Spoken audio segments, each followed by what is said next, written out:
SMK Negeri 1 Kertakanyar berdiri pada tahun 2011. SMK ini terletak di Jalan Ahmad Yani kilometer 10 Tata Amuntai, Kecamatan Kertakanyar, Kabupaten Banjar.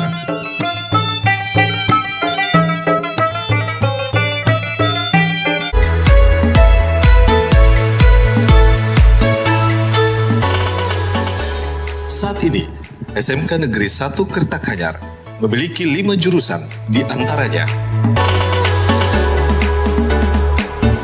Teknik Komputer dan Jaringan, Otomatisasi dan Tata Kelola Perkantoran, Teknik Kendaraan Ringan Otomotif, Teknik Instalasi Tenaga Listrik, dan Usaha Perjalanan Wisata.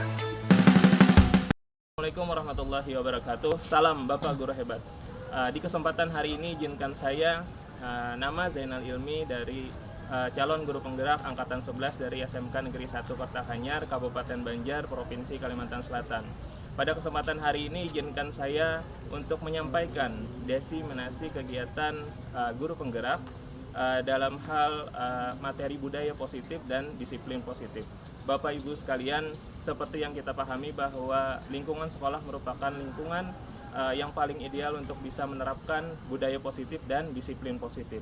Kita semua berharap bahwa peserta didik bisa berkembang secara holistik, bisa memahami apa yang menjadi permasalahan atau kesalahan mereka. Kita jangan melihat siswa hanya dari sudut pandang negatif. Jadi kita cari sudut pandang positif yang bisa memberikan efek positif atau bisa menjadi pembelajaran bagi mereka. Kita berharap bahwa peserta didik bisa berkembang, bisa mencari solusi atas permasalahan yang mereka hadapi. Kita sebagai guru mempunyai tugas untuk bisa membimbing peserta didik untuk bisa menemukan atau mengembangkan kesadaran mereka dan sikap tanggung jawab dan menemukan solusi yang berdasarkan dari kesadaran mereka sendiri. Ini merupakan tugas berat yang harus kita lakukan, tetapi ini merupakan suatu hal yang harus dilakukan oleh seorang guru karena tugas guru merupakan tugas yang sangat mulia. Kita berharap bahwa kegiatan diseminasi ini bisa memberikan pemahaman dan kepada Dewan Guru dan seluruh warga sekolah untuk bisa menerapkan budaya positif atau disiplin positif di lingkungan sekolah secara kolaboratif. Karena segala sesuatu yang kita lakukan akan bisa berhasil kalau kita lakukan dengan semangat kolaborasi untuk bisa melakukan segala hal untuk mencapai kesuksesan dan untuk bisa melakukan segala hal yang positif.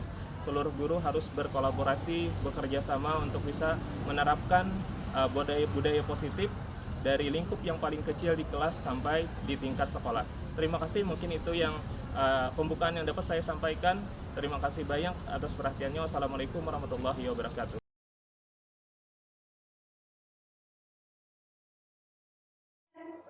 Masuk Pak. Di sana Pak, di silakan di Pak.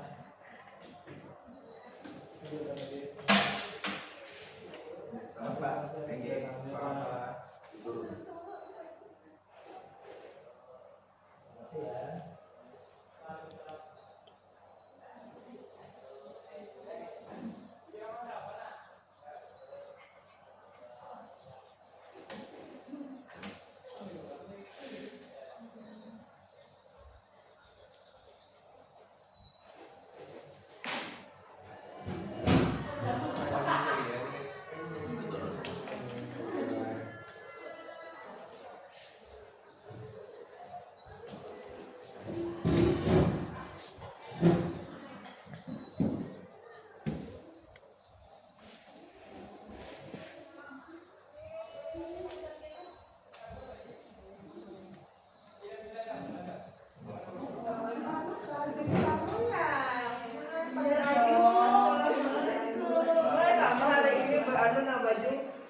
Assalamualaikum warahmatullahi wabarakatuh. Alhamdulillahirabbil alamin wassalatu wassalamu ala asyrafil anbiya'i wal mursalin sayyidina wa maulana Muhammad wa ala alihi washabihi ajmain amma ba'du. Bapak Ibu sekalian, kami ucapkan terima kasih atas kehadiran Bapak dan Ibu-ibu sekalian pada hari ini dalam kegiatan kami, kegiatan diseminasi calon guru penggerak angkatan 11 SMK Negeri 1 Kartahanyar. Pertama-tama yang saya hormati bapak-bapak sekalian dan yang saya sayangi ibu-ibu sekalian, mudah-mudahan hari ini kita bisa sama-sama berbagi ya. Jadi ini merupakan salah satu materi yang kami dapatkan di kegiatan program guru penggerak angkatan 11 Kabupaten Banjar, Provinsi Kalimantan Selatan. Bapak Ibu sekalian, sebelum memulai kegiatan hari ini, mari kita buka acara hari ini dengan membaca basmalah. Bismillahirrahmanirrahim. Sekali lagi kami ucapkan terima kasih atas kehadirannya, atas dukungan dan support Bapak Ibu sekalian untuk acara kami pada hari ini.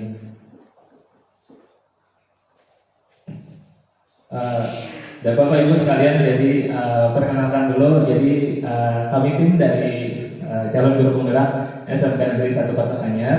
Jadi yang pertama ada Ibu Nurul Ijati, yang kedua ada Ibu Niken Sri Rahayu Kusuma Wardani, dan saya sendiri Zainal Ilmi. Kami ditugaskan untuk memberikan diseminasi terkait dengan materi budaya positif di sekolah kita. Next please. Oke, Bapak Ibu sekalian, jadi ini ada kesepakatan forum diseminasi. Jadi ini merupakan salah satu hal yang ingin dibiasakan dalam setiap kegiatan, baik kegiatan forum atau kegiatan di sekolah. Dan ini merupakan juga salah satu bentuk daripada budaya positif yang ingin kita tanamkan di sekolah. Bapak Ibu sekalian, di sini membacakan ada beberapa kesepakatan forum diseminasi yang diharapkan nantinya kegiatan bisa berjalan dengan baik dan lancar dengan kesepakatan kita bersama. Jadi yang pertama di sini ada seluruh peserta memiliki kesempatan untuk berpendapat. Yang kedua, berpikiran terbuka dan saling menghormati. Yang ketiga ada, jika ada satu peserta berbicara maka peserta yang lain mendengarkan. Yang selanjutnya berpendapat setelah dipersilahkan. Yang selanjutnya berpartisipasi penuh. Yang selanjutnya mengikuti kegiatan diseminasi dengan perasaan gembira ya. Bapak Ibu sekalian, hari ini gembira ya? Alhamdulillah. Oke, jadi mudah-mudahan hari kita selalu gembira ya, selalu bahagia ya. Jadi karena kebahagiaan itu menimbulkan istilahnya hari-hari yang cerah ya. Oke, Bapak Ibu sekalian, mungkin ada yang ditambahkan dari kesepakatan kita, silakan saja. Kalau ada yang ditambahkan, apa aja lagi yang kira-kira dapat supaya kegiatan kita bisa berjalan dengan lancar? Ada lagi? Mungkin terkait dengan makan minum apa gimana? Boleh makan dan minum ya? Oke, jadi selama kegiatan boleh makan dan minum. Oke. Apalagi Bapak Ibu, mungkin tambahannya mungkin terkait dengan misalkan penggunaan handphone misalkan, boleh ya. Ya, penggunaan handphone boleh dengan syarat apa? Misalkan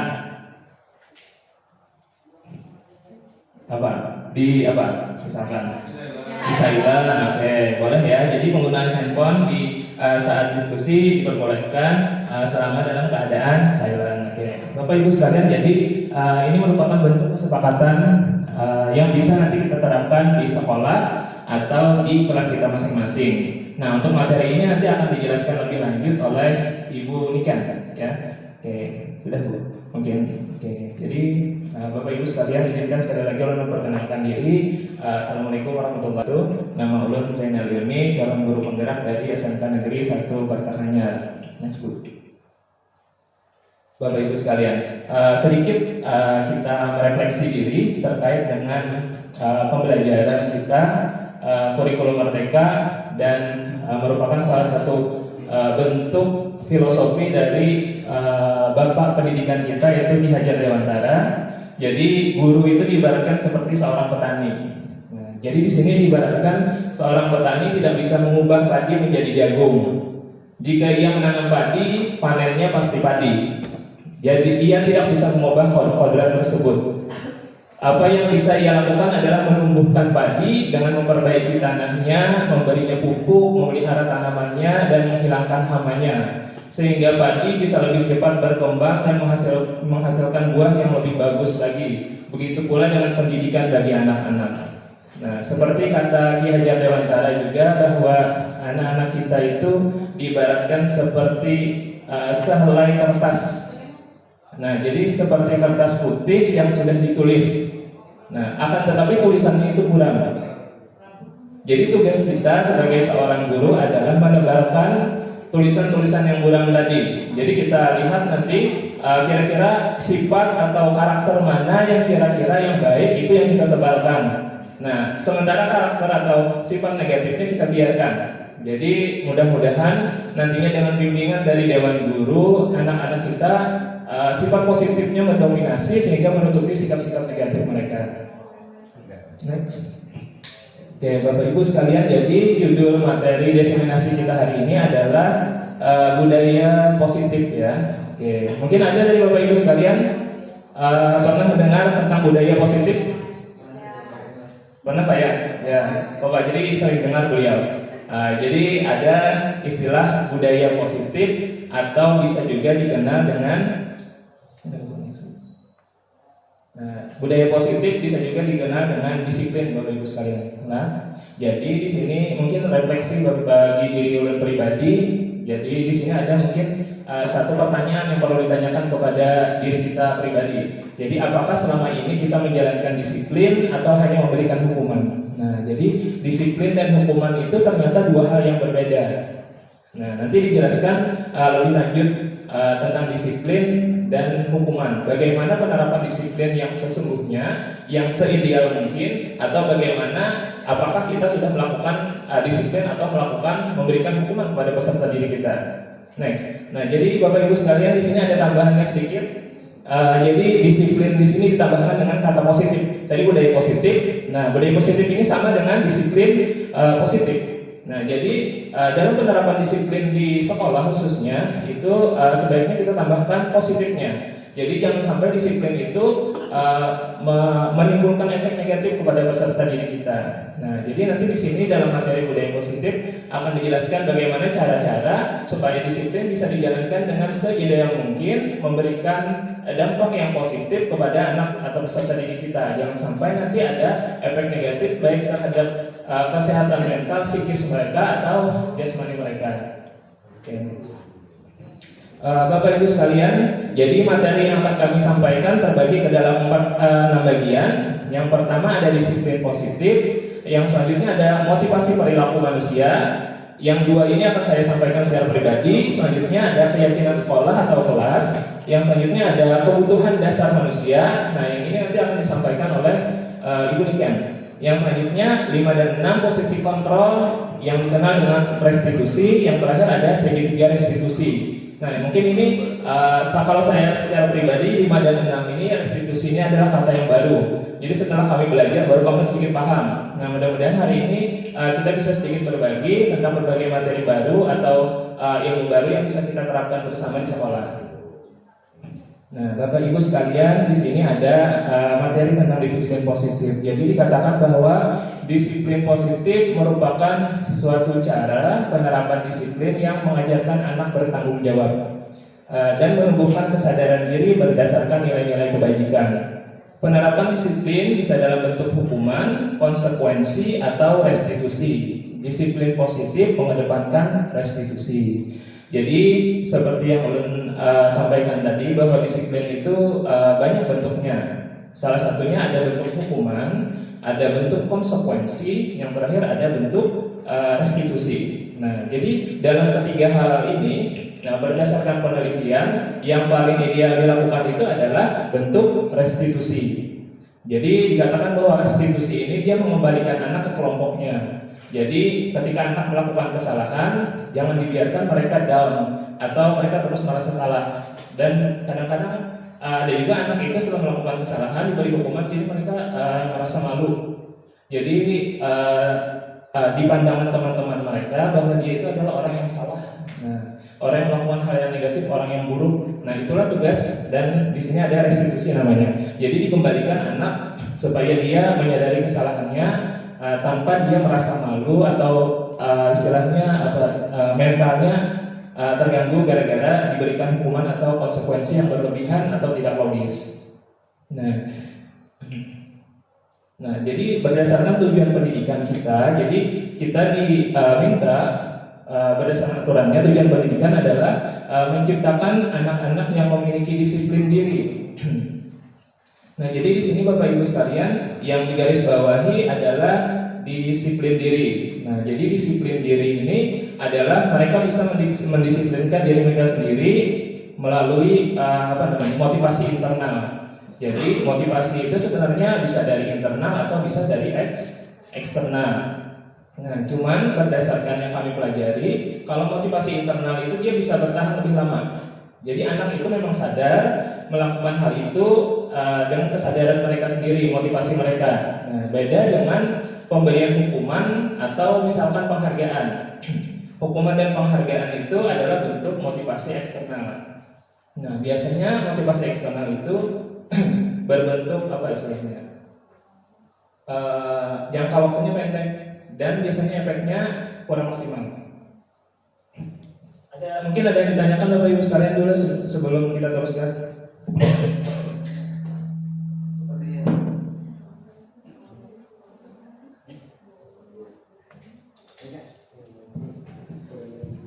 Silakan Bapak Ibu, sampai ini dulu ada yang mau ditanyakan?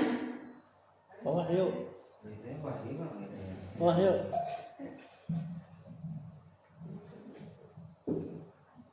Ya, jadi begitulah yang diinginkan oleh pendidikan kita, bahwa anak-anak itu memiliki disiplin diri sehingga mereka bisa berperilaku dengan mengacu pada nilai-nilai kebajikan universal dan memiliki motivasi intrinsik bukan ekstrinsik seperti yang dikatakan tadi. Jadi motivasi intrinsik ini memang seperti kita pribadi, seperti yang kita pahami, ketika kita memiliki motivasi intrinsik atau motivasi internal dari dalam diri kita pribadi, maka itu bisa disebut dengan kesadaran diri. Nah, ketika mereka sadar, otomatis mereka walaupun tidak dipantau, mereka tidak akan melakukan hal tersebut. Cuman kalau misalkan bentuknya seperti aturan, hukuman dan sebagainya, ketika misalkan dewan gurunya tidak melihat, nah ada kemungkinan mereka balik melakukan hal tersebut. Nah, jadi di sini nanti dijabarkan bagaimana penerapan disiplin positif dengan berbagai cara dan strateginya. Next. Bapak Ibu sekalian, seperti yang kita pahami bahwa ada berbagai nilai kebajikan yang ingin kita tanamkan terhadap peserta didik kita. Mungkin ada contoh dari Bapak Ibu sekalian, contoh misalkan nilai apa yang ditampilkan oleh anak kita ketika di kelas, ketika mereka di lingkungan sekolah dan sebagainya. Iya.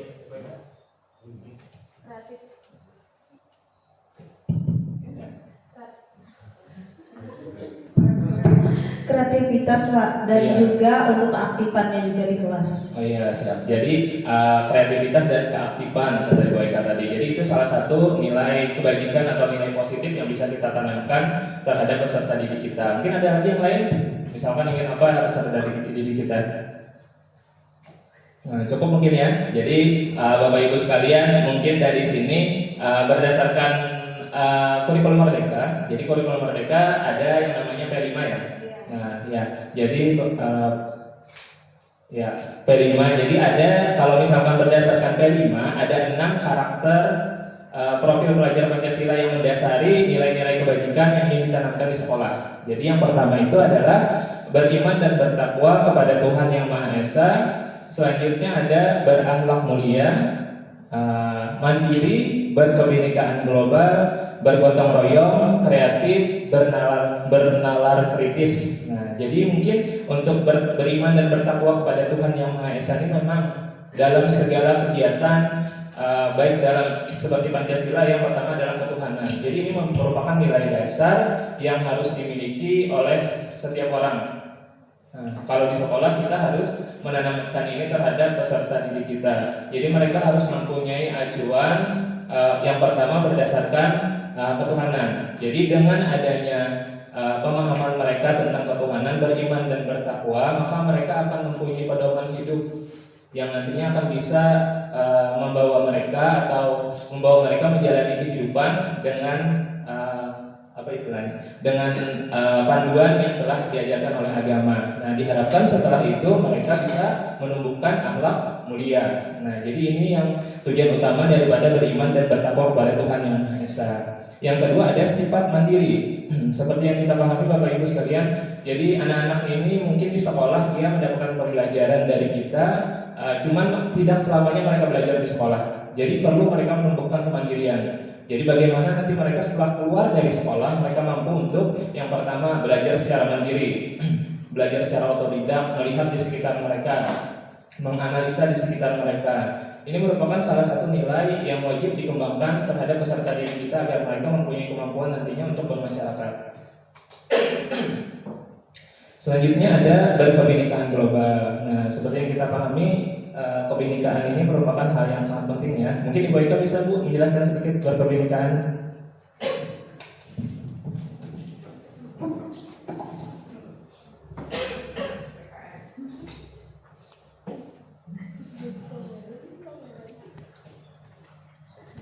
Ya, kalau untuk berkebinekaan global itu kan umum Pak. Jadi kalau untuk yang dikhususkan aja itu salah satunya kita cinta tanah air Pak. Jadi sama halnya kita kan setiap hari ini kan mengadakan yang namanya upacara bendera.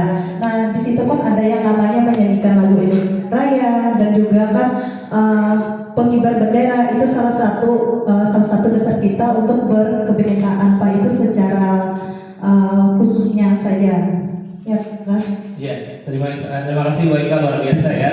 Jadi kebetulan beliau adalah guru PPKN. Nah, jadi beliau memang ini merupakan salah satu keahlian beliau. Nah, jadi beliau sangat menguasai baik tentang Pancasilaan, undang-undang dan sebagainya. Jadi seperti yang kita pahami bahwa berkebinekaan, kemudian di belakangnya ada kata global. Nah, jadi berkebinekaan global ini merupakan salah satu bentuk cinta kita pada tanah air. Jadi di negara kita terdiri dari berbagai suku, berbagai ras, berbagai agama. Nah, yang kesemuanya ini merupakan satu kesatuan ya dalam negara kita. Nah, sama seperti di sekolah, yang lingkup yang paling kecil di sekolah. Jadi anak-anak di sini berteman dengan berbagai unsur, berbagai suku ya.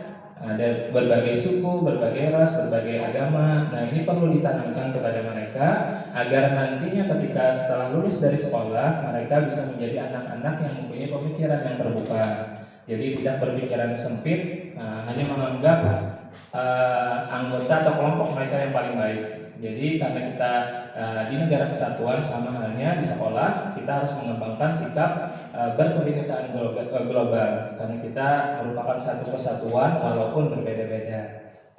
Selanjutnya Bapak Ibu, ada juga di sini yang kita kenal dengan bergotong royong ya. Mungkin Pak Wahyu bisa Pak, mungkin pendapat Bapak tentang bergotong royong bagaimana Pak? Tadi Pak Wahyu angkat tangan, saya lihat. Oke, terima kasih Pak. Ya, untuk bergotong royong itu bisa dengan sesama teman di siswa itu kan saling membantu dalam hal bersih-bersih, terus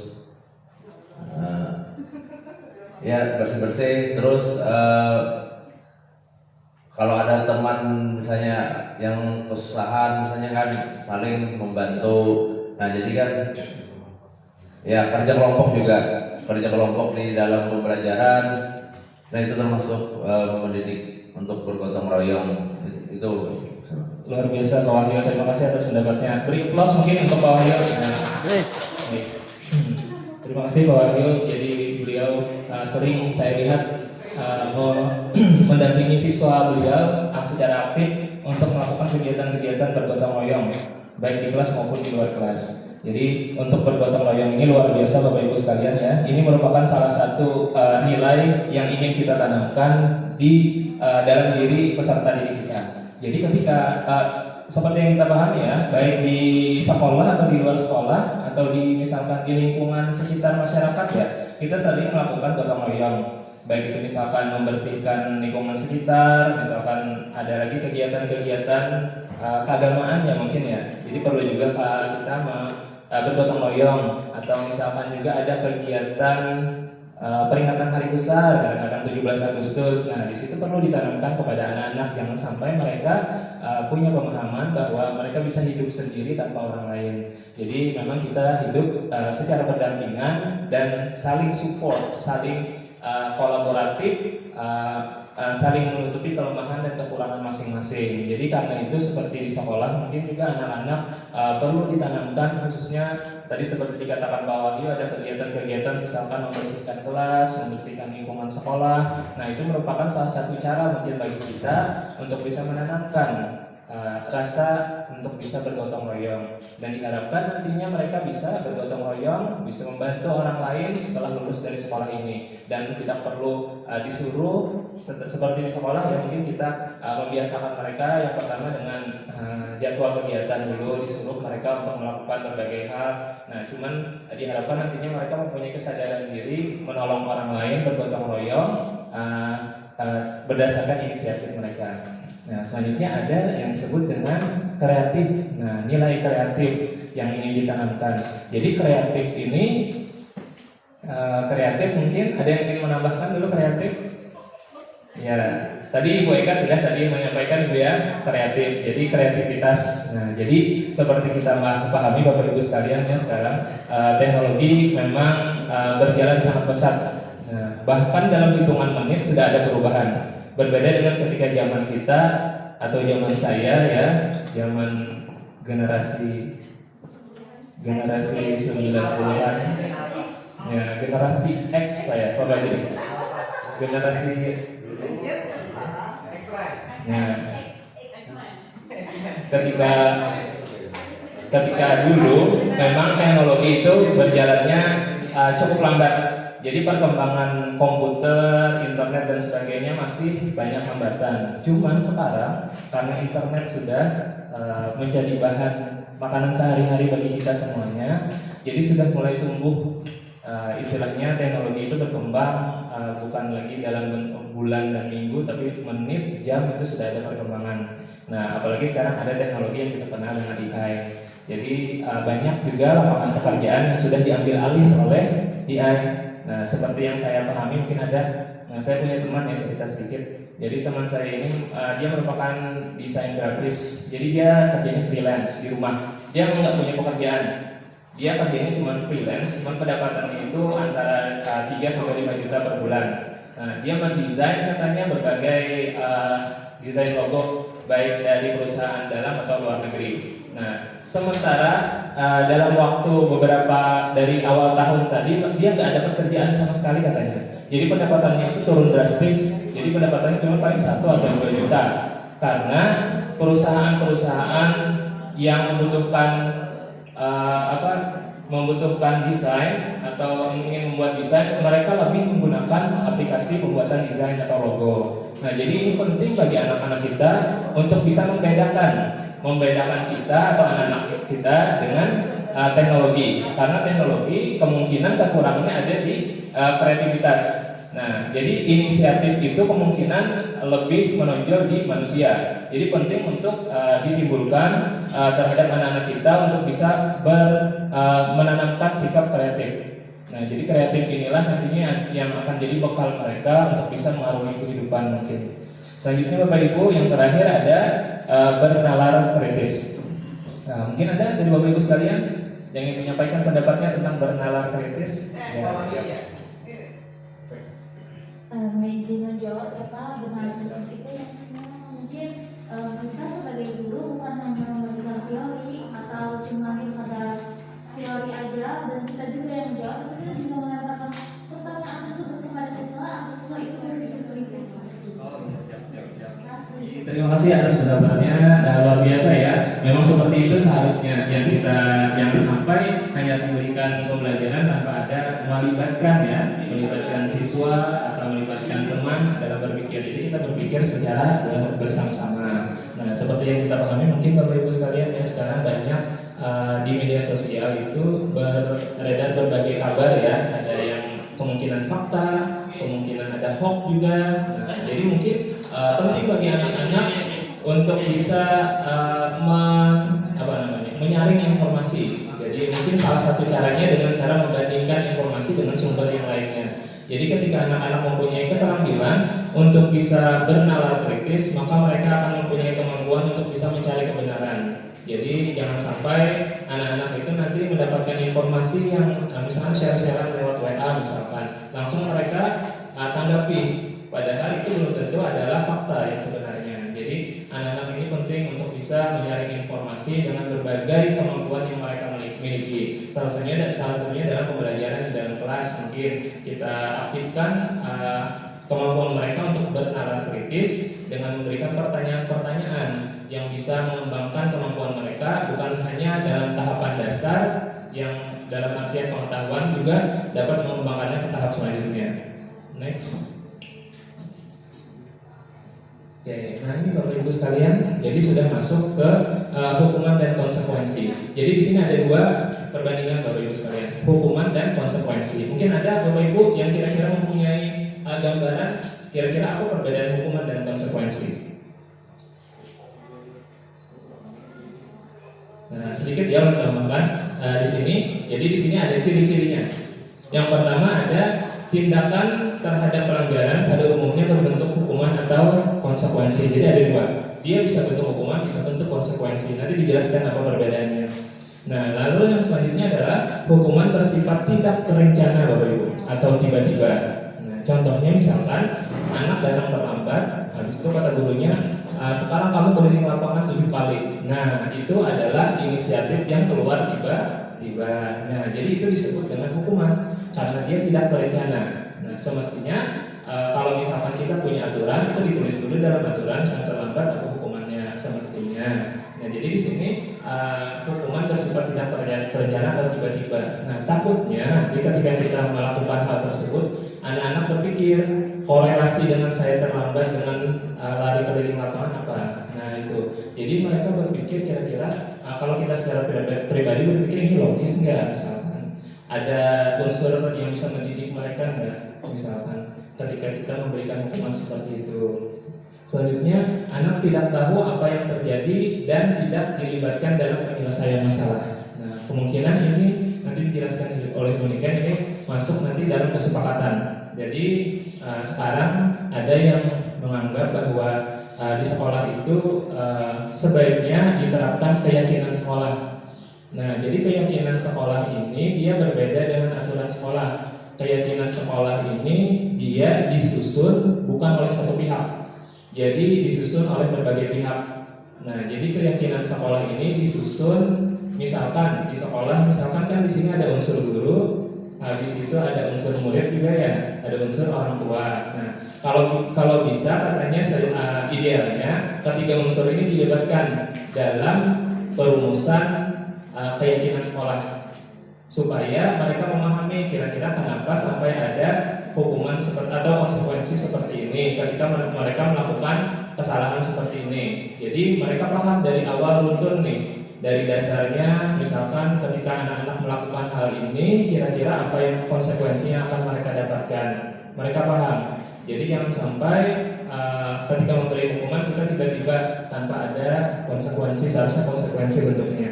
Nah, selanjutnya Bapak Ibu, di sini hukuman bersifat satu arah. Nah, jadi seperti yang menjelaskan tadi, jadi hukuman itu memang bentuknya satu arah, disusun oleh satu orang, dilaksanakan oleh berbagai pihak. Misalkan di sekolah aturan disusun oleh dewan guru, cuman dilaksanakan oleh murid kan. Nah, berbeda dengan keyakinan, katanya keyakinan itu disusun oleh kedua belah pihak. Nah, jadi kedua belah pihak berpikir kira-kira apa yang bisa membuat sekolah kita ini berjalan dengan baik dan lancar. Apa yang bisa menunjang kegiatan belajar mengajar di sekolah? Apa yang bisa menciptakan ekosistem pembelajaran yang berpihak terhadap murid? Nah, mungkin secara kita pahami bahwa pembelajaran di kurikulum Merdeka itu ada titik beratnya adalah berpihak kepada murid. Nah, berpihak kepada murid ini merupakan salah satu unsur yang sangat digaung-gaungkan sekarang. Nah, karena malahan ada yang menyebutnya menghambat terhadap murid. Ada mereka yang menyebutnya seperti itu. Nah, jadi di sini hukuman bersifat satu arah dari pihak guru yang memberikan dan murid hanya menerima suatu hukuman tanpa melalui suatu kesepakatan atau pengarahan dari pihak guru baik sebelum atau sesudahnya. Jadi sebelumnya hukuman ini sebelumnya mereka belum diberitahu.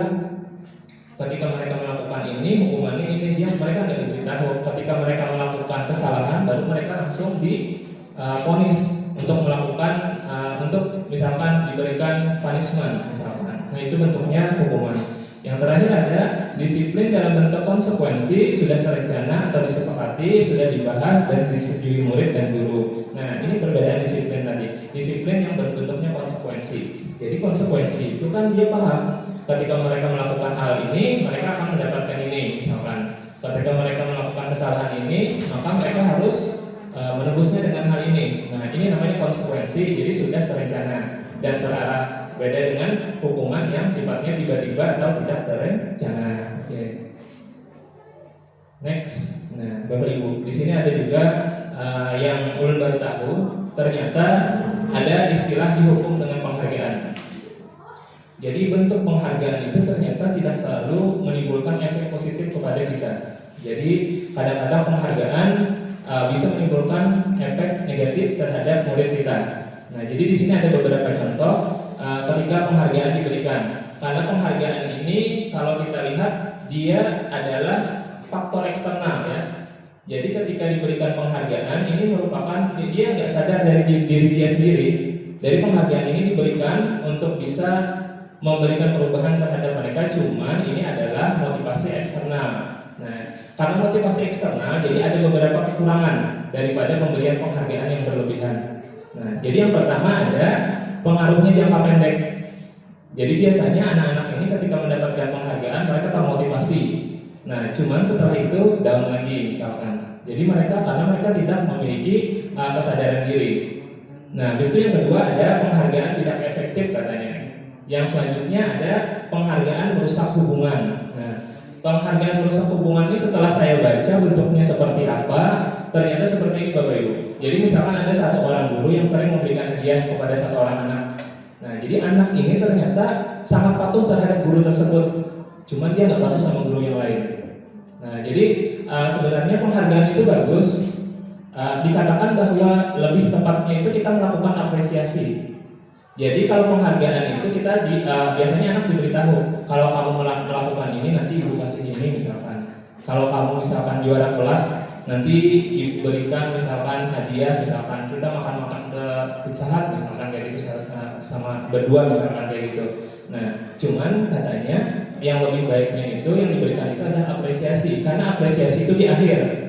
Nah, ketika anak melakukan sesuatu yang baik, dia diapresiasi di akhir. Ya, jadi dia tidak dijanjikan di awal. Kalau dia dijanjikan di awal itu namanya penghargaan atau diberikan hadiah.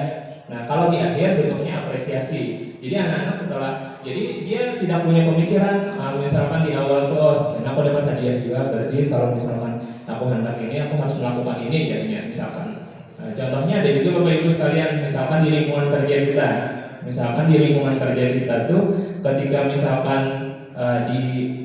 kegiatan, ada satu kegiatan ya dijanjikan oleh misalkan kepala sekolah, kalau misalkan Bapak Ibu misalkan kinerjanya bagus bulan ini, nanti misalkan dipasang spanduk di depan sekolah, diberikan hadiah misalkan uang sebesar ini misalkan, atau hadiah apa kayak gitu nggak tahu.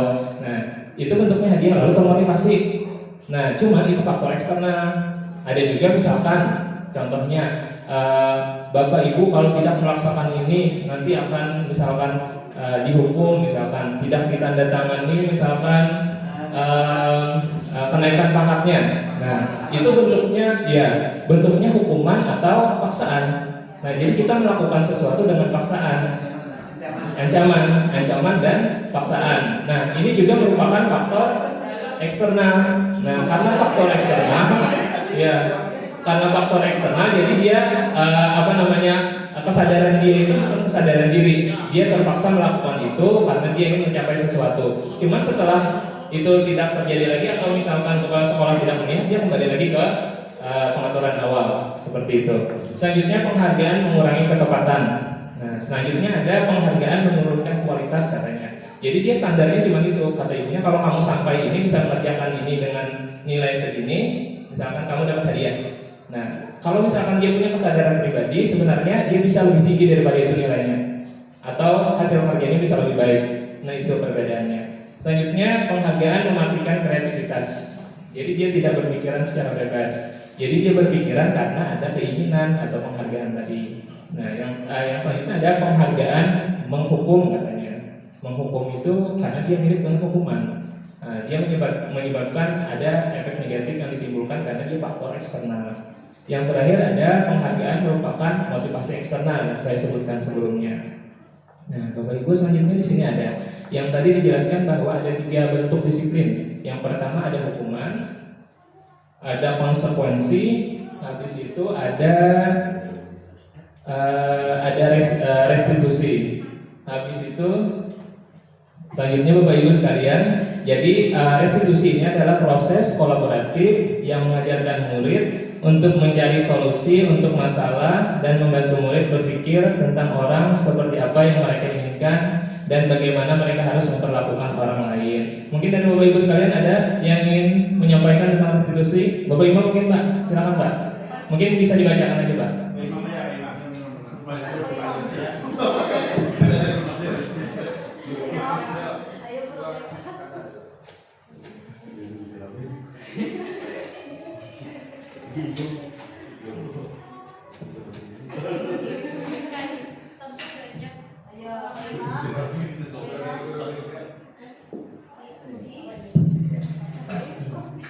Jadi mungkin di lingkungan BK mungkin Pak ya ada sering dilakukan.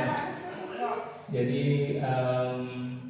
mungkin sering Pak mencari solusi bersama dengan di lingkungan BK. Bisa sharing kita sama-sama mungkin yang karena pengalaman mungkin banyak dari Bapak Imam. Ya. Assalamualaikum warahmatullahi wabarakatuh. Waalaikumsalam warahmatullahi wabarakatuh. Dari pengalaman kami selama di BK itu biasanya untuk restitusi ini berkolaboratif kesiswaan. Kami dari awal itu kan pertama itu pasti memanggil dulu siswanya, terus kami ibaratnya itu bahasanya itu PDKT dulu.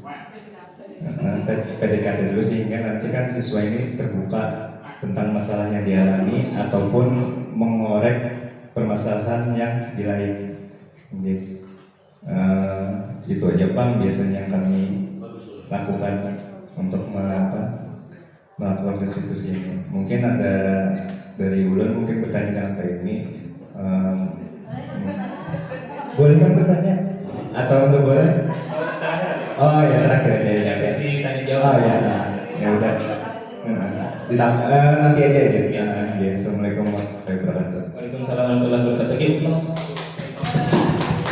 Biasa ya. Memang pengalaman beliau di dunia konseling memang sangat luar biasa.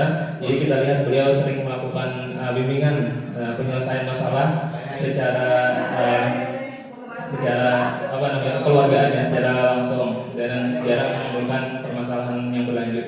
Nah, jadi luar biasa memang. Jadi memang tadi solusi yang harus disampaikan, harus ditampilkan ketika melakukan restitusi adalah solusi bersama. Jadi jangan sampai guru memberikan solusi kepada murid, sementara kita nggak tahu latar belakang dia melakukan itu apa. Jadi ditanyakan dulu baik-baik, diselami dulu kira-kira yang misalkan contohnya Bapak tahu misalkan semua orang pernah melakukan kesalahan, kita manusia adalah makhluk yang tidak lepas dari kesalahan. Bapak juga pernah melakukan kesalahan. Jadi anak-anak itu dia akan sedikit turun. Jadi dia merasa ternyata masih ada kesempatan buat aku untuk bertobat atau melakukan hal yang lebih baik misalnya. Lebih memaafkan manusia. Nah, ya luar biasa. Dengan cara kita cak untuk jangan kita ancam semakin tertutup dia. Itu biasa. Ya luar biasa Pak Imam. Jadi memang kita harus memanusiakan manusia karena semua orang punya permasalahannya sendiri dan anak-anaknya ini memang dikatakan tadi seperti ada kertas kosong yang tulisannya buram. Jadi kita menebalkan yang baik. Jangan hanya kita mencari kesalahan daripada anak kita carilah kira-kira sisi positif dari mereka. Itu yang kita tampilkan sehingga bisa menutupi atau mendominasi daripada sifat-sifat negatif mereka. Nah, next. Ciri-ciri restitusi. Nah, satu, restitusi bukan untuk menebus kesalahan, namun untuk belajar dari kesalahan. Ketika kata-kata menebus itu tersampaikan, berarti anak-anak setelah melakukan itu, misalkan mereka, oh berarti aku kesalahanku sudah selesai. Tidak ada pembelajaran yang kedepannya untuk mereka. Jadi mereka cukup stop di situ, selesai. Sementara yang kita harapkan mereka belajar dari kesalahan. Dan kesalahan ini nantinya akan bisa membimbing mereka untuk melakukan hal yang lebih baik. Yang kedua ada restitusi memperbaiki hubungan, nah, baik dengan guru atau dengan teman atau dan sebagainya. Yang selanjutnya ada restitusi, ada tawaran bukan paksaan. Yang tadi seperti disampaikan oleh Pak Imam. Jadi kita tawar-menawar antara guru dan murid mencari solusi bersama. Jadi selanjutnya ada restitusi menuntun untuk melihat ke dalam diri. Jadi mereka menyelami diri mereka, kira-kira yang dilakukan ini sudah sesuai atau belum. Kalau belum sesuai, itu harus datang dari diri mereka sendiri. Mereka harus sadar atas kemauan mereka sendiri. Selanjutnya ada restitusi mencari kebutuhan yang mendasari tindakan. Nanti dijelaskan oleh Ibu Niken atau Ibu Ijati nanti tentang kebutuhan dasar manusia. Jadi kebutuhan dasar manusia itu ternyata mendasari atau menjadi alasan dia melakukan berbagai hal. Nah, jadi nanti dijelaskan oleh beliau. Selanjutnya ada restitusi diri adalah cara yang paling baik, cara yang paling ideal. Habis itu selanjutnya restitusi fokus pada karakter bukan tindakan. Jadi perubahan karakter bukan tindakannya. Karena kalau ditindak, mereka selesai di sana tanpa ada pembelajaran. Yang selanjutnya ada restitusi menguatkan. Yang selanjutnya restitusi fokus pada solusi bukan mencari kesalahan. Yang terakhir ada restitusi mengembangkan murid yang berbuat salah pada kelompoknya. Nah, ya, jadi di sini ada kesimpulan. Jadi kesimpulannya disiplin diri dapat membuat murid memahami dan menyadari berdasarkan motivasi internal bukan akibat paksaan, pujian atau penghargaan ataupun hukuman. Nah, selanjutnya di sini ada Bapak Ibu sekalian motivasi perilaku manusia. Nah, ternyata perilaku manusia itu mempunyai motifnya masing-masing. Yang pertama ada untuk menghindari ketidaknyamanan atau hukuman. Tadi mungkin ulun singgung sedikit tadi tentang pemberian hukuman, baik dari atasan ataupun guru dan sebagainya. Nah, pemberian hukuman dan untuk mendapatkan imbalan atau penghargaan dari orang lain. Nah, kedua hal ini merupakan faktor eksternal yang kemungkinan besar tidak akan menimbulkan kesadaran diri secara jangka panjang. Yang terakhir ada untuk menjadi orang yang mereka inginkan dan menghargai diri sendiri dengan nilai-nilai yang mereka percaya. Nah, jadi ini yang kita kembangkan. Kita tanyakan kepada anak didik kita, kira-kira misalkan mereka mengejek atau membuli temannya, kira-kira kita tanyakan kepada mereka nilai apa yang sudah kira-kira yang kurang pas dari mereka. Kalau mereka bisa jawab saling menghormati dan menghargai, Pak, nah berarti mereka punya kesadaran diri untuk memahami diri mereka bahwa mereka tidak melakukan itu sesuai dengan apa yang seharusnya mereka lakukan. Bapak Ibu sekalian, mungkin untuk selanjutnya akan diteruskan oleh Ibu yang selanjutnya akan disampaikan oleh Ibu Niken. Silakan kepada Ibu Niken. Salah dan tidak mohon maaf dari ulun pribadi. Wassalamualaikum warahmatullahi wabarakatuh. Baik, terima kasih. Jadi dari kegiatan yang telah Bapak Ibu lakukan hari ini cukup banyak kegiatan positif yang dapat kami ambil. Salah satunya mungkin yang paling saya ingat tadi mungkin dari kegiatan restitusi lah namanya. Nah, itu model terbaru untuk memberi pemahaman kepada siswa yang dulunya cuma hukuman atau segala macam. Nah, sekarang dengan model terbaru mungkin dampaknya bisa lebih positif lagi ke depannya. Kemudian yang kedua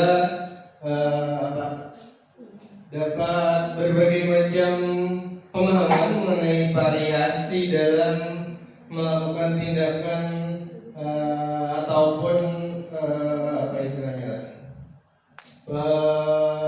penanganan terhadap permasalahan yang terjadi di dalam pembelajaran selama di kelas ataupun di sekolahan. Nah, mungkin itu saja dari saya. Mungkin Ibu pimpinan selanjutnya. Terima kasih. Assalamualaikum warahmatullahi wabarakatuh. Assalamualaikum warahmatullahi wabarakatuh. Waalaikumsalam warahmatullahi wabarakatuh. Ya, untuk ini saya akan apa? Hal-hal yang dapat Ibu ambil dari kegiatan hari ini. Ya, hal-hal yang untuk diambil hari ini ya sangat bagus. Nanti apalagi setelah mengetahui tadi tentang apa tadi yang Segitiga ya? segitiga ya, itu membawa baru ya, nanti akan apa bisa diterapkan di kelas. Mungkin itu aja. Assalamualaikum warahmatullahi wabarakatuh. Waalaikumsalam warahmatullahi wabarakatuh. Terima kasih untuk refleksinya terhadap saya.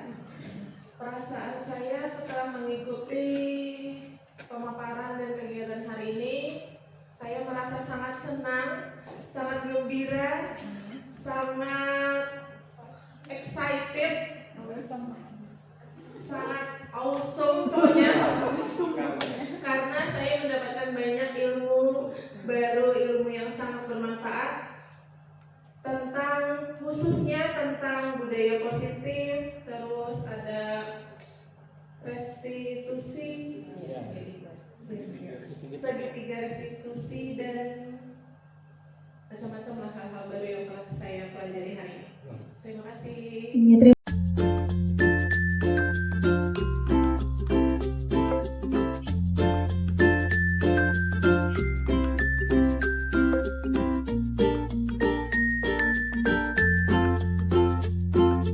Tentang disiplin positif yang telah Kian jabarkan dan teman-teman tadi dari dalam pembelajaran saya sendiri dan dalam pola kelas saya nanti. Kemudian saat pembuatan konsekuensi bersama itu kan harus bukan hanya dari pihak saya saja dalam membuat konsekuensinya, tapi juga harus berdasarkan kesepakatan bersama-sama dengan siswa itu sendiri. Iya betul. Iya. Itu saja yang dapat saya sampaikan. Oh ya, terima kasih untuk Ibu Dini. Kita kasih plus untuk kita semua. Untuk acara saya kembalikan ke Pak Ilmi lagi. Bapak Ibu sekalian, berikut beberapa contoh penerapan budaya positif yang telah saya laksanakan di sekolah saya. Yang pertama, saya sudah melaksanakan keyakinan kelas, dan yang kedua adalah penerapan segitiga restitusi. Seperti yang kita pahami bersama, bahwa keyakinan yaitu nilai-nilai kebajikan universal yang disepakati secara tersirat dan tersurat, lepas dari latar belakang suku, negara, bahasa, maupun agama. Keyakinan seseorang akan lebih memotivasi seseorang dari dalam.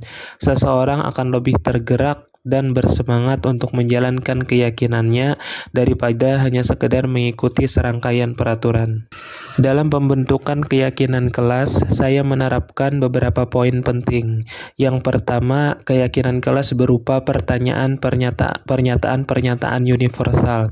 Yang kedua, pernyataan keyakinan kelas senantiasa dibuat dalam bentuk positif. Yang ketiga, keyakinan kelas hendaknya tidak terlalu banyak sehingga mudah diingat dan dipahami oleh semua warga kelas. Yang keempat, keyakinan kelas sebaiknya sesuatu yang dapat diterapkan di lingkungan tersebut. Yang kelima, semua warga kelas hendaknya ikut berkontribusi dalam pembuatan keyakinan kelas lewat kegiatan curah pendapat. Yang terakhir, bersedia meninjau kembali keyakinan kelas dari waktu ke waktu. Dalam penerapan keyakinan atau kesepakatan kelas, saya bersama peserta didik bersama-sama menyusun kesepakatan bersama agar kegiatan belajar mengajar yang dilaksanakan di dalam kelas bisa dilaksanakan dengan baik dan lancar. Adapun beberapa usulan yang disampaikan oleh peserta didik saya, yang pertama, tidak boleh datang terlambat. Yang kedua, menjaga kebersihan dan kerapian. Yang ketiga, meminta izin jika keluar kelas. Yang keempat, memakai seragam sekolah dengan rapi. Yang kelima, tidak boleh bermain HP saat pelajaran. Yang keenam, menghargai teman dan guru saat berbicara. Yang ketujuh, aktif mengikuti kegiatan belajar. Yang kedelapan, tidak boleh makan saat belajar.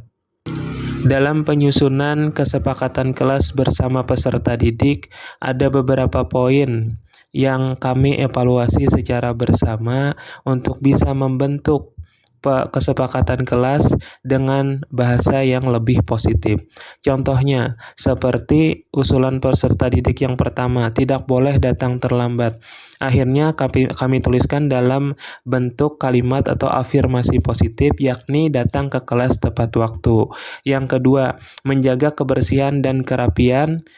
Yang ketiga, meminta izin jika keluar kelas.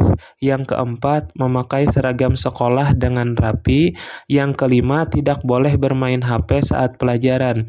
Nah, poin 5 ini juga kami revisi atau evaluasi bersama dengan mengganti beberapa bahasa atau beberapa kata menjadi kalimat yang lebih positif, yakni kata tidak diganti dengan tidak boleh bermain HP saat pelajaran diganti dengan mematikan atau men-silent handphone saat pelajaran, menggunakannya saat ada instruksi dari guru. Yang keenam, tidak memotong pembicaraan teman dan guru. Nah, ini juga diganti menjadi menghargai teman dan guru saat berbicara. Yang ketujuh, aktif mengikuti kegiatan belajar. Yang terakhir, tidak boleh makan saat belajar. Ini juga diganti dengan kalimat yang positif menjadi boleh minum saat belajar. Akhirnya setelah semua poin-poin kesepakatan tadi disetujui oleh kedua belah pihak, baik dari guru maupun peserta didik saya, akhirnya kami buat dalam bentuk poster yang memuat ada 8 item daripada kesepakatan kelas, yakni yang pertama terkait dengan kehadiran, yang kedua terkait dengan kebersihan dan kerapian, yang ketiga terkait dengan izin keluar masuk kelas, yang keempat terkait dengan seragam sekolah, yang kelima terkait dengan teknologi dan gadget, yang keenam terkait dengan saling menghargai, yang ketujuh terkait dengan partisipasi dan kerjasama, yang terakhir terkait dengan makan dan minum di dalam kelas. Setelah selesai pembentukan kesepakatan kelas secara bersama-sama dari kedua belah pihak, akhirnya kesepakatan ini kami print out dan kami tempelkan di dalam kelas. Dan kedepannya kedua belah pihak harus bersama-sama menjalankan apa yang sudah disepakati dan menjadi keputusan bersama. Selanjutnya, penerapan budaya positif di sekolah saya aplikasikan juga dalam bentuk segitiga restitusi.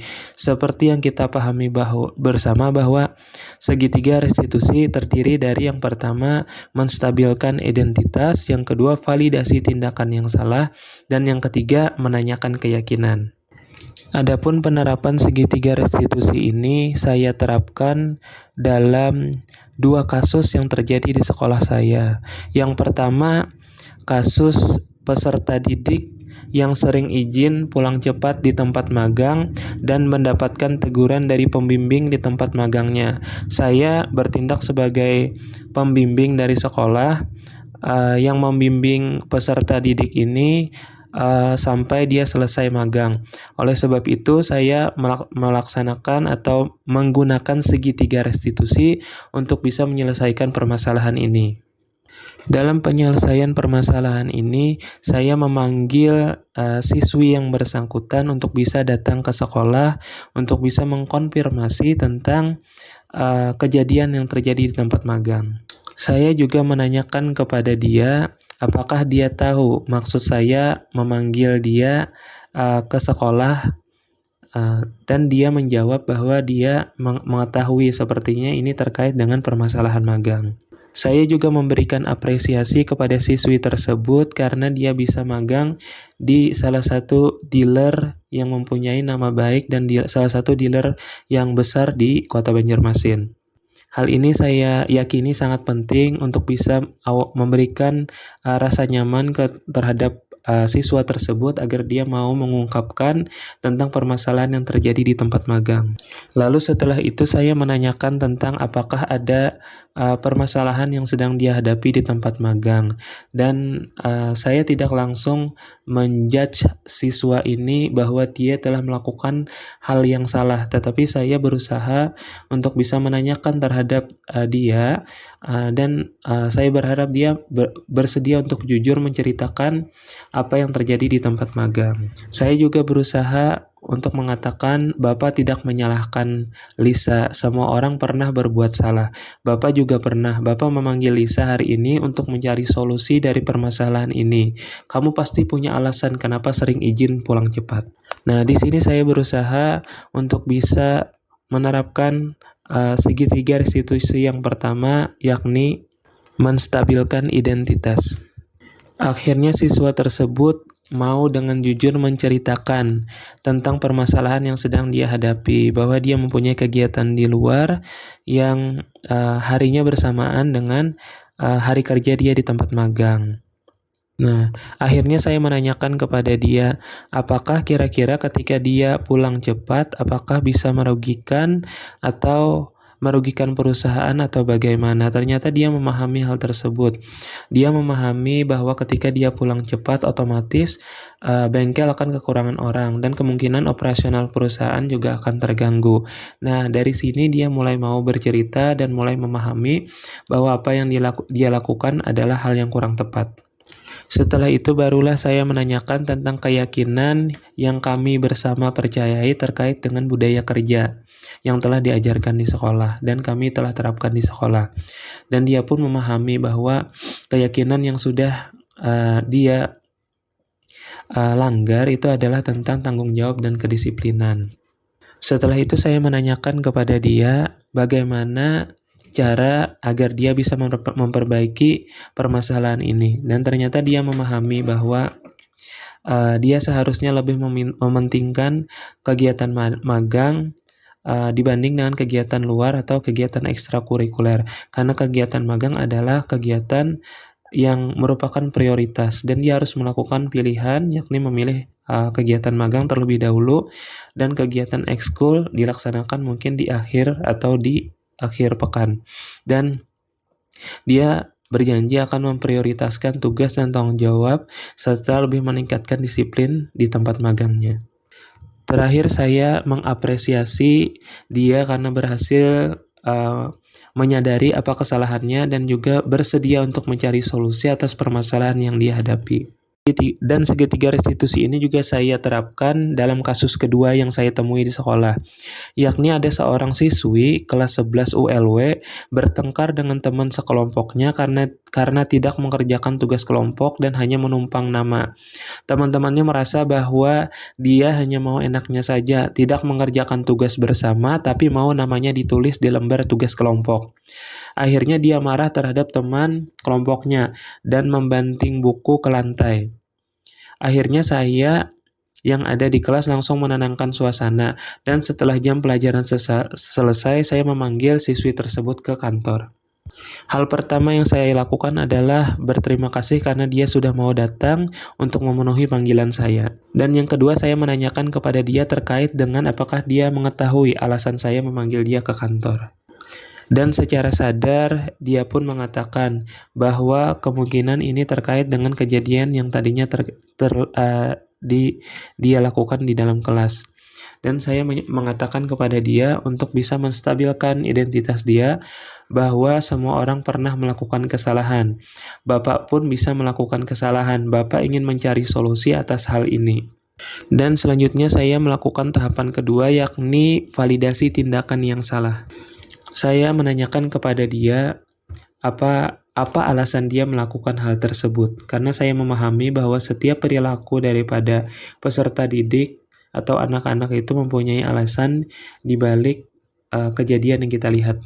Dan dia pun secara jujur mau mengatakan bahwa dia kesal karena dituduh tidak mengerjakan tugas kelompok, hanya mau enaknya saja. Jadi dia terbawa emosi dan membanting buku. Saya pun menanyakan kepada dia apakah hal tersebut adalah hal yang baik. Dia pun secara sadar mengatakan tidak. Dia mengatakan bahwa dia terbawa suasana. Saya pun berusaha menenangkan dia bahwa ketika emosi kadang kita tidak bisa mengendalikan perilaku kita, dan hal ini dapat merugikan diri sendiri dan orang lain. Saya menanyakan kepada dia, menurut dia apakah yang dilakukannya tadi sesuai dengan keyakinan kelas yang sudah kami terapkan atau kami sepakati di dalam kelas. Dia pun menyatakan tidak. Dan saya menanyakan keyakinan kelas yang mana yang belum kamu tunjukkan. Akhirnya dia mau menjawab bahwa sepertinya selalu bersikap positif dan menghargai orang lain. Dan saya pun menanyakan seharusnya dia berperilaku seperti apa atau melakukan hal seperti apa. Dia menyadari bahwa seharusnya dia tidak gampang tersulut emosi dan bisa bertindak dengan lebih tenang. Saya pun mengapresiasi atas kesadarannya memahami dan mengetahui hal yang salah dan bersedia memperbaikinya. Selanjutnya saya menanyakan kepada dia bagaimana cara dia memperbaiki hubungan dengan teman kelompoknya. Dia pun menyampaikan pendapatnya untuk bisa mencari solusi atas permasalahan yang dia hadapi. Dia mengatakan bahwa pertama dia akan meminta maaf atas tindakan yang dia lakukan. Selanjutnya dia akan berjanji kepada diri sendiri dan teman-teman untuk bisa berkontribusi aktif dalam setiap kegiatan kelompok dan tidak akan lagi emosi karena emosi tidak menyelesaikan masalah. Terakhir, saya mengapresiasi atas kesadaran yang dia tunjukkan. Dan yang kedua, atas solusi yang sudah berusaha dia lakukan untuk bisa memperbaiki keadaan. Dan saya berharap dia bisa melakukan atau mengembangkan sikap-sikap positif untuk bisa berbaur atau berteman dengan lebih baik dengan kawan-kawannya. Dan bisa menerapkan keyakinan kelas untuk bersikap positif dan saling menghargai. Demikianlah beberapa contoh dari penerapan budaya positif atau disiplin positif di kelas dan sekolah saya. Jadi yang pertama tadi ada kegiatan tentang kesepakatan kelas yang sudah saya laksanakan. Yang kedua adalah kegiatan penerapan segitiga restitusi. Mungkin itu yang bisa saya sampaikan. Wassalamualaikum warahmatullahi wabarakatuh. Selvi, terima kasih sudah datang memenuhi panggilan Bapak. Sama-sama, Pak. Apakah Selvi tahu kenapa Bapak panggil hari ini? Pasti ini terkait kejadian di kelas tadi ya, Pak? Benar sekali, Selvi. Bapak tidak menyalahkan Selvi karena semua orang pernah melakukan kesalahan. Bapak pun bisa melakukan kesalahan. Bapak ingin mencari solusi untuk permasalahan yang sedang kita hadapi. Baik, Pak. Kamu pasti punya alasan kenapa melakukan hal tadi.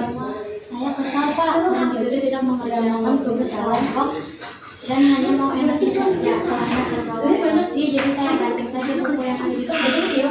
Menurut kamu, apakah hal yang kamu lakukan tadi adalah hal yang baik? Tidak sih, Pak. Habisnya saya bawa suasana.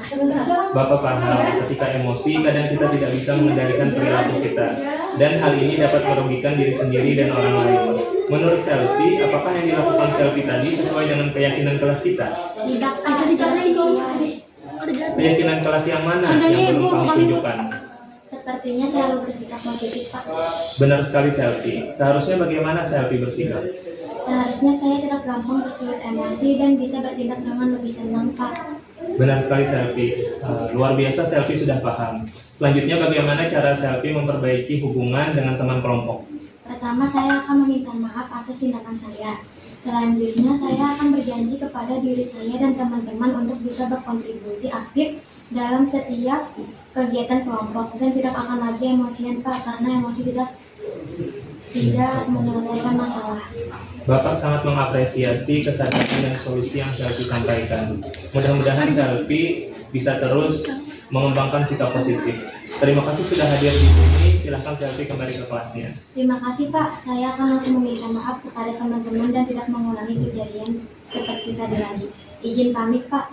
Ya, terima kasih. Terima kasih sudah hadir untuk memenuhi panggilan Bapak pada hari ini. Sama-sama, Pak. Lisa, apa kamu mengetahui maksud Bapak memanggil kamu ke sekolah pada hari ini? Karena Bapak membimbing magang saya seperti ini terkait dengan permasalahan saya di tempat magangnya, Pak. Benar sekali, Lisa. Boleh Lisa cerita tentang perkembangan Lisa di tempat magang? Boleh, Pak. Saya sangat bersyukur bisa magang di Auto 2000. Perusahaannya bagus, Pak. Saya juga diberi uang, transport, dan makan siang. Wah, luar biasa Lisa, bisa magang di tempat yang bagus. Bapak harap Lisa bisa belajar banyak di sana.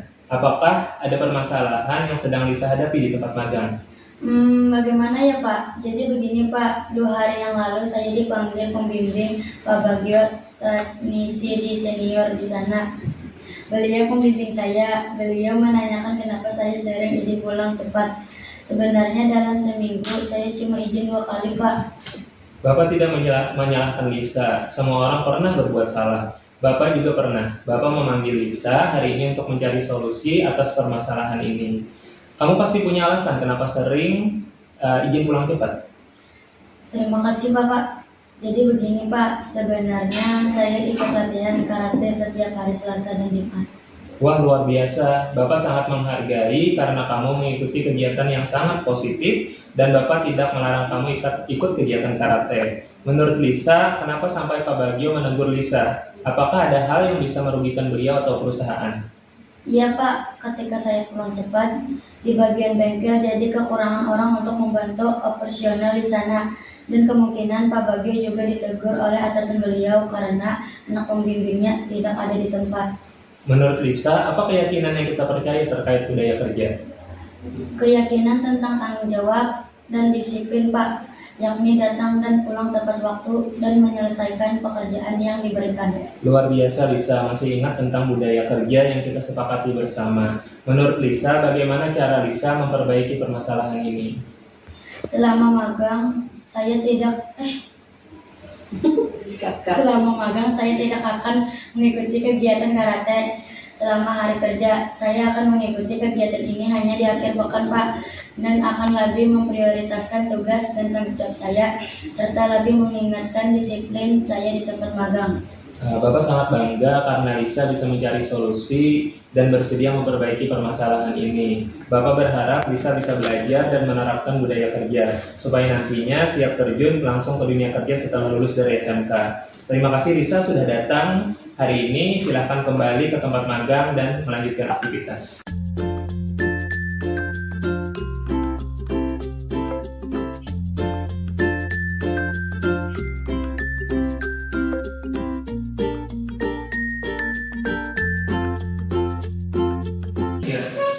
Bapak Ibu hari ini telah hadir untuk mengikuti kegiatan diseminasi aksi nyata dari budaya positif pendidikan guru penggerak. Jadi kami ucapkan sekali lagi terima kasih banyak atas kehadiran pihak-pihak dan Bapak Ibu sekalian hari ini. Mudah-mudahan ini menjadi support dan dukungan bagi kita semuanya. Mudah-mudahan juga ilmu yang kita dapatkan hari ini bisa kita sama-sama laksanakan, kita aplikasikan, implementasikan di sekolah kita, dan selanjutnya mudah-mudahan lingkungan dan ekosistem pembelajaran yang berpihak kepada murid bisa sama-sama kita laksanakan di sekolah kita bersama. Mudah-mudahan ini menjadi amal jariah bagi ibu-ibu bapak sekalian untuk kemajuan dan peningkatan kualitas pendidikan di sekolah kita semuanya. Bapak Ibu sekalian, izin membacakan quote dari kata-kata dari Bapak Pendidikan kita Ki Hajar Dewantara. Pendidikan bukan hanya mengisi pikiran dengan pengetahuan, tetapi juga membentuk karakter dan kepribadian. Terakhir, Ingar Sosung Telada di depan memberikan contoh, Ing Madya Bangun Karsa di tengah membangun motivasi, dan Tuturi Handayani di belakang memberikan dorongan semangat. Salam guru penggerak, bergerak, tergerak, menggerakkan. Terima kasih atas perhatiannya. Wassalamualaikum warahmatullahi wabarakatuh.